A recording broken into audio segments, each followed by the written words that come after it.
सपनों के लिए क्या करना चाहिए? पागलों की तरह मेहनत, एक प्रॉपर वे में एक लक्ष्य को अपने सामने रखकर। बाय द वे, पागलों की तरह मेहनत करने का असली मतलब क्या है? हमें पागल यानी कि मेंटल नहीं होना है, बल्कि हमें बेवजह सजेशन देते रहते, नेगेटिव अफर्मेशन देते रहते, वो हमारे फ्रेंड्स, कलीग्स, रिलेटिव्स और हमारे पेरेंट्स भी हो सकते हैं।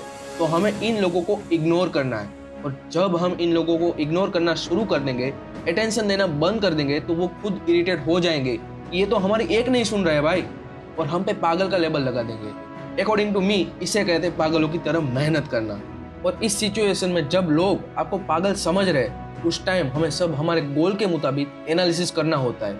इन सिचुएशन में हम इमोशनली ज़्यादा डिस्टर्ब होते हैं, हम अकेले हो जाते हैं, क्योंकि हमें जिस गोल को अचीव करना है वो हमारे कलीग्स को या किसी और फ्रेंड्स को नहीं करना है। तो ये बात तो तय है कि जब वो पार्टी कर रहे होंगे या कहीं पिकनिक पे गए होंगे, तो सबको ना कहकर हमारे काम को हाँ कहना होगा। और तब हमें अकेले रहकर मेहनत करनी होगी।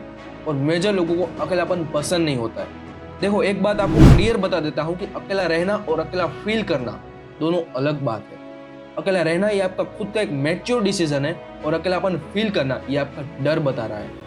लेकिन इस बात को नोट कर लो कि इतिहास अकेले रहने वाले लोगों ने, या तो फिर जिनको जानबूझ के फ्रेंड सर्कल में से या अपनी फैमिली में से अकेला निकाला गया होगा, उन्होंने ही रचे होंगे।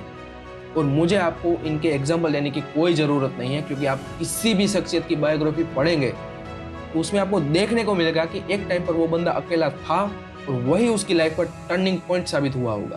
क्योंकि अकेले रहने से जो क्रिएटिव आइडियाज बाहर आते हैं, हम जिस भी फील्ड में है उसके मार्केट के कंक्लूजन हमारे सामने आते हैं, वो कभी भी भीड़ में रहकर नहीं दिखाई देते। इसके लिए आइसोलेट होना जरूरी है।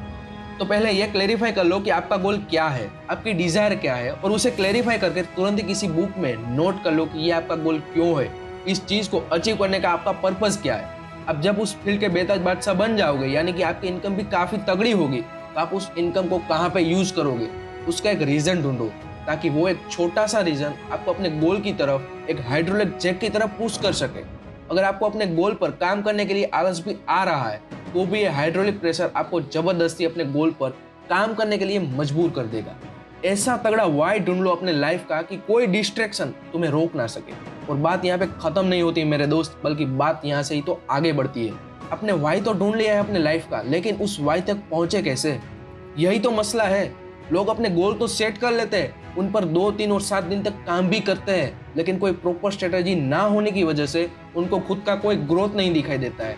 वो खुद को ऑडिट नहीं कर पाते हैं कि मैंने इन 2, 3 और 7 दिन में कितना ग्रो किया है, और फिर बोर होकर इस काम को छोड़ देते हैं। शायद आपके साथ भी ऐसा हुआ होगा, लेकिन अब ऐसा नहीं होगा अगर आप हमारी इस बात को 100% फॉलो करोगे। तो फिर अब आपका वाई तो क्लियर हो गया, राइट? लेकिन उस वाई तक कैसे पहुंचना है, इस बात को क्लियर करना है। तो फिर चलो अब मैदान में उतरते हैं। देखो, मुझे नहीं पता है कि आपने कैसा गोल डिसाइड किया है। मेरा मतलब है कि आपने लॉन्ग टर्म गोल सेट किया है या शॉर्ट टर्म, खैर जो भी किया है, लेकिन इन दोनों को अचीव करने में आपको कुछ ना कुछ स्ट्रेटेजी तो चाहिए ही चाहिए। उसके बिना कुछ पॉसिबल नहीं है। आपका जो गोल है उन तक आप डायरेक्टली नहीं पहुंच सकते, तो उस गोल को ब्रेक कर दो एक एक दिन के मुताबिक, ताकि आप हर दिन के गोल को अचीव कर सको और अपने फाइनल गोल की तरफ एक स्टेप आगे बढ़ सको, और खुद को भी अच्छी तरह से ऑडिट कर सके कि मैंने आज ये काम किया है, और उससे सेटिस्फाई रह सके कि आज का मेरा दिन वेस्ट नहीं गया है। अगर आप अपने गोल को एक एक दिन के मुताबिक डिवाइड ना कर सके, तो उसे 3 दिन के हिसाब से डिवाइड करो, ताकि हफ्ते में आप 2 गोल को क्लियर कर सको, या तो फिर एक वीक के हिसाब से डिवाइड करो, ताकि आप महीने में 4 वीक के अकॉर्डिंग 4 गोल को क्लियर कर सको। इस हिसाब से अपने गोल को ब्रेक करो, ताकि आप क्लियरली खुद की ग्रोथ होते हुए देख सको। और यहाँ पे टाइम मैनेजमेंट तो मैटर करता ही है, लेकिन उससे भी काफी हद तक ज्यादा मैटर करता है, तो वो है एनर्जी मैनेजमेंट। जी हाँ, लोग टाइम को कैसे मैनेज करना है वो सिखाएंगे, लेकिन हमारी इंटरनल एनर्जी को कैसे मैनेज करना है वो कोई नहीं बताएगा। तो चलिए देखते हैं कि इन दोनों के कॉम्बिनेशन को कैसे मेंटेन करना है। फर्स्ट, ये बात कभी मैटर नहीं करती कि कोई एक बंदा है जो सुबह के 5 बजे उठ जाता है और अपने लाइफ के रूटीन में आगे बढ़ता है, तो वो सक्सेस होगा ही होगा, और कोई दूसरा बंदा है जो सुबह के 10 बजे उठता है, वो अपनी लाइफ में फेल ही होगा। नहीं, ये सबसे बड़ा मिथ है। बल्कि तकलीफ तो तब होती है जब आप एक दिन सुबह के 5 बजे उठते हो और दूसरे दिन सुबह के 5 बजे तक जाग कर कोई काम कर रहे हो या कोई वेब सीरीज को कंप्लीट कर रहे हो। यहाँ पे आपका एनर्जी लेवल का बैलेंस बिगड़ जाता है और आप मेंटली डिस्टर्ब हो जाते हो।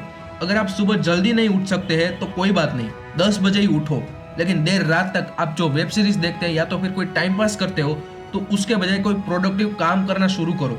माना कि इस चीज को कहना आसान है, लेकिन इसे करना उतना ही मुश्किल है, राइट?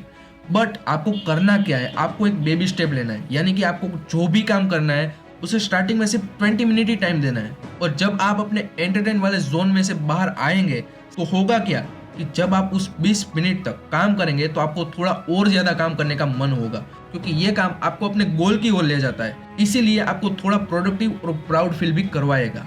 तो आप हर एक काम में इस मेथड को अप्लाई कर सकते हैं। तो इसमें करना क्या है, आपको खुद को एक छोटा सा कमिटमेंट देना है और उसे पूरा करना है। ये छोटा सा स्टेप आपको मोटिवेट करेगा और एक बड़ा स्टेप लेने के लिए। आप खुद को देखो कि आप पहले क्या करते थे, एक बड़ा सा काम हाथ में लेते थे और कमिट करते थे उसे पूरा करने के लिए, लेकिन एंड में क्या होता था, वो काम पूरा ही नहीं होता था और आप डीमोटिवेट फील करते थे।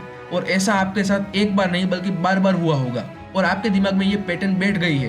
तो इस पैटर्न को इंस्टेंटली हम चेंज नहीं कर सकते, इसे धीरे धीरे चेंज करनी होती है। तो इसके लिए आपको ये बेबी स्टेप लेना है और अपने टास्क को क्लियर करते जाना है। और एक बार प्रॉपर वे में आपका सोने उठने खाने पीने का शेड्यूल बन जाए तो इसे रेगुलर बेस पर फॉलो करें। इस शेड्यूल में आप देखो कि आप किस टाइम पर ज़्यादा प्रोडक्टिव रहते हो, किस टाइम में आप लेजी फील करते हो। हर एक मिनट को ऑडिट करो, कब आप क्या फील कर रहे हो, आप क्या देख रहे हो, क्या सोच रहे हो, आप क्या महसूस कर रहे हो।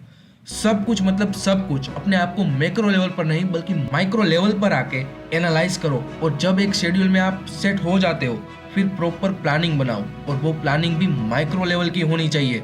हर एक मिनट का हिसाब इसमें होना चाहिए। मैं मानता हूँ कि आपको इस टाइप का प्लान बनाने में काफ़ी टाइम लगेगा, लेकिन जब आपका प्लान पूरी तरीके से बन गया होगा तो आपको फ्री टाइम में सोचना नहीं होगा कि अब मुझे क्या करना है, बल्कि आपके पास ऑलरेडी काम तैयार होगा कि इस टाइम पर मुझे यही करना है। और यहाँ पे मैं ये नहीं कह रहा हूँ कि आप पूरा दिन सिर्फ काम ही करें, लेकिन आप जिस टाइम में सबसे ज़्यादा लेजी फील कर रहे हो तो उस टाइम में एंटरटेन होने के लिए कुछ प्लान करो, क्योंकि जिंदगी में आया हो तो एंजॉय करना भी बनता है।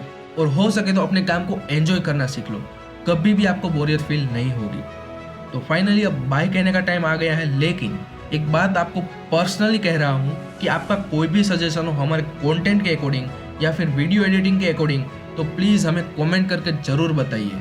बाकी जल्दी ही मिलते हैं हमारी नेक्स्ट वीडियो में। Wish you all the very best. This is Mith from Meet Your Inspiration. Take care, bye.